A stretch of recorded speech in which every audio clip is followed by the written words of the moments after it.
So, mag-start tayo sa number 9. Kasi meron dalawang hindi nakapagpasa ulit. No. Naku, madadamay ang mga kasamahan nyo.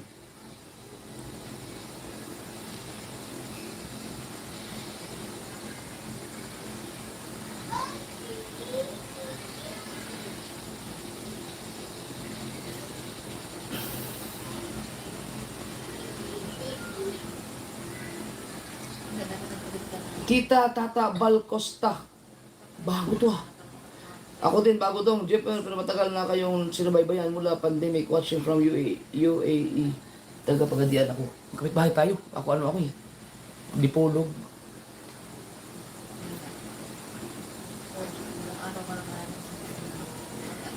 From Cebu, Danica Marie, Vega. Tara! Start tayo sa Team Gonggong.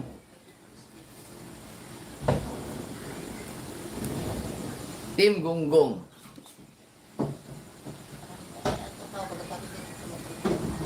Ang number 4 sa Team Gonggong ay si... Ano yun? Kahaw. Oy, Team Gonggong, dapat baka sabay kayo sa habagat para makasahod kayo ng $1,000. No. So, galingan ninyo. $181 ang naipon ni Kahaw. Na medyo malaki-laki ang habulin. No. Ang number 3 ay si Jerwell Official. GG yun. Na nakaipon ng $270. $270. Number 2. Ang number 2 ay si Kabungot. Na nakaipon ng $306.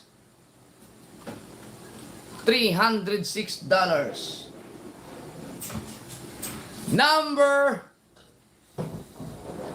1 ay si Kabansot. Di talaga matinag-tinag si Kabansot. Na nakaipon ng $325. Kunti lang alam niya Kabungot.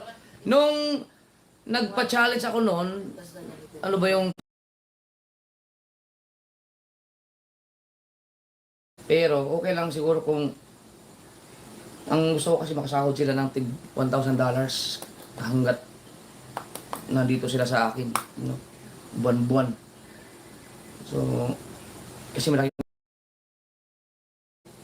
kayo makakasahod ng $1,000 dahil ang dahilan ay sumasama kayo sa laot ng ganung kalaki. Di ba? I mean, hindi rin nakasama sa dagat, dapat kumikita ka sa vlog. Pero, marami namang nakabenta ka naman ng maraming isda, ganun. Di ba? O di pa. Lugi ang isang araw. Eh ako, iniisip ko kanina, haba ng kitang namin, nagkanya-kanya kami kagabi eh. So, ako, si Kahaw at si Kuya Michael magkakasama. Iniisip ko, lakas ng agos eh, hindi ko pinaarya lahat. Ayun, may ano pa kami, may area pa kami dapat ngayon. Pero nakahuli kami ng maganda. 462. Si Kabungot may 306 eh. O, si Kabansot 325. So hindi pa malayo ang makakahabol pa.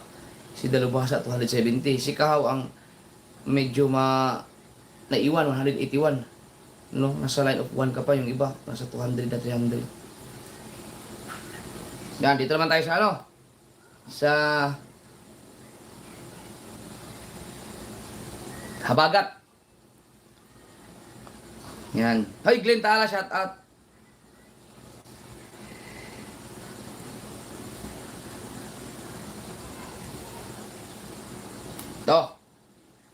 Number 9.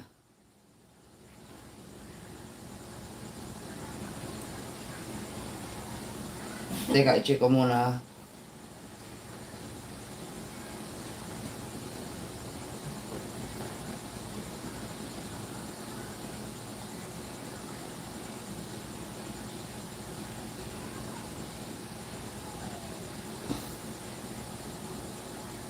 Ano ba yun? Saturday? Oo. Oh, di wala. Wala nga, hindi sila nagpasa. Ay, walang iba! Hindi pa ako nakapag, ano pala. Teka lang, ayusin ko pala to. Buisit. Hindi ko pala naayos to. Nasulat mo lang. Ay, maganda to, oh. Eh!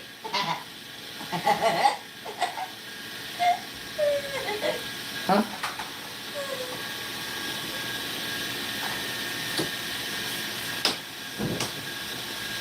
Yun, mabilis lang. Number 9 ay walang iba kundi si Triple 13 vlog ng Mutiano Vloggers. Yan. Nasa $11 pa rin siya. Number 8 ay si Alas ni Perez. Mas tilasan inday kaya wala man ni gasigin sa sunod kay Dudong. $12.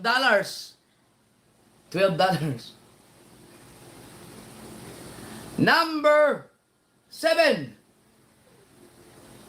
ay kaman Hindi na naman din. Hansek. Okay. Hansek $195. Medyo malayo-layo ito ha. 462 eh. Number 6. Oh, Daddy Luz. Na si Daddy Luz, oh. $201. Itong kay Daddy Luz, makakahabol pa to eh. Kaya pa to. Daddy Luz. Na si Daddy Luz, oh. $201. Itong kay Daddy Luz, makakahabol pa to eh. Kaya pa to. Number 5. Jen Agravante $269. Layo man. Number 4. Number 4 na siya. Si Kusina Girl. Aba. Na nakain ng $396. Kasi Kusina Girl, no? Malakas Kusina Girl. Biruin mo, makakabatutuhan.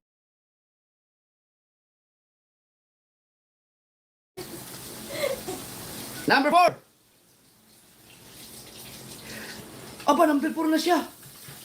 Si Kusina Girl. Aba.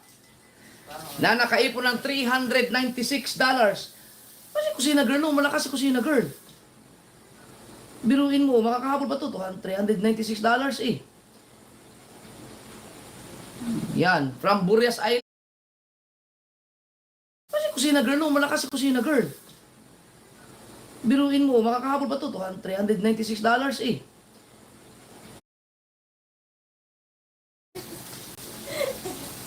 Number 4. Aba, number 4 na siya. Si Kusina Girl. Aba. Na nakaipon ng $396. Kasi Kusina Girl, no? Malakas si Kusina Girl. Biruin mo, makakahabol ba ito? $396 eh. Yan, from Burias Island.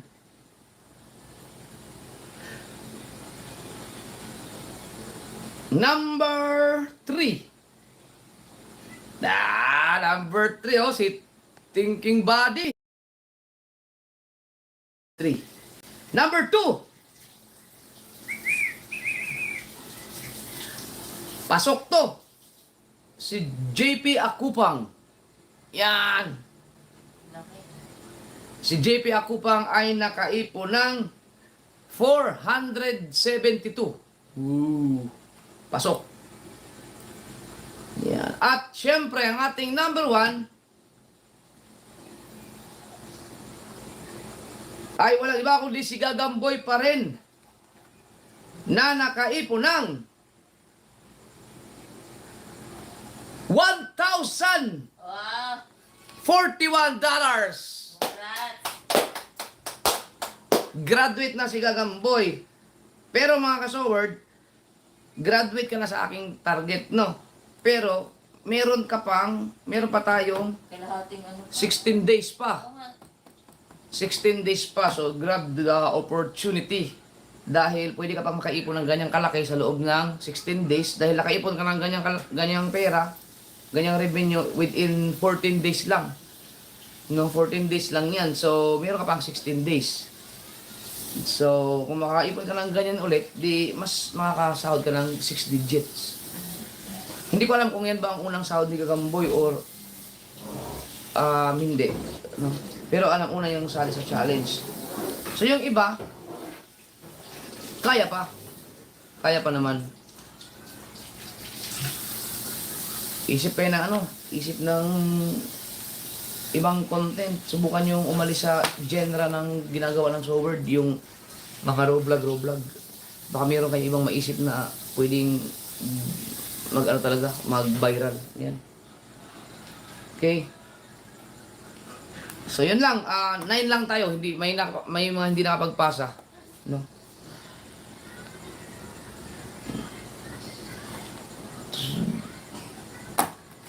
Kanina umaga ako nag-update ng para kahapon kasi na late ako eh. Sirot Official, shout out, tsaka kay Ruti Salazar. Okay. Ito. Lagyan mo dito balik. Ha? Namili tayo sa Beermans na, Beermans. Beermans, maganda si Beermans. Dahil tingnan natin, mamimili tayo ng yung talagang marami namang gustong sumali sa challenge.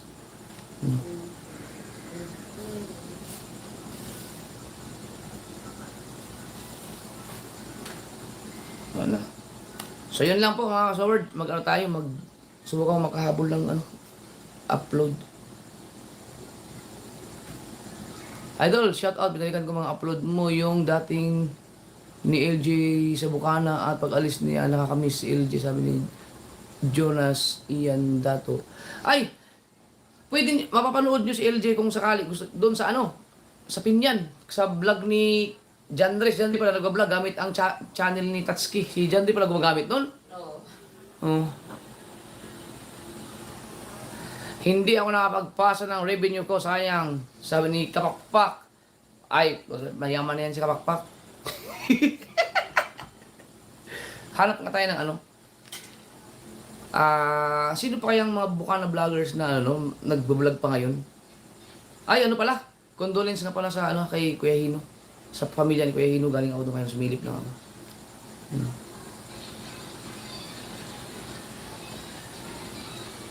Natin.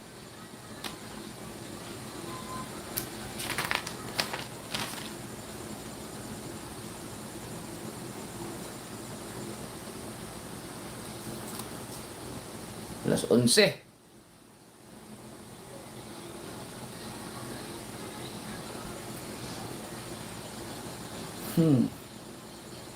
Bala ko sa kukuha ng mga challenger sa sa Beermans kasi gusto kong magbakbakan ng babaratan ng mga vlog kasi magandang Beermans kasi malaki ang bigayan ng bigayan ng revenue.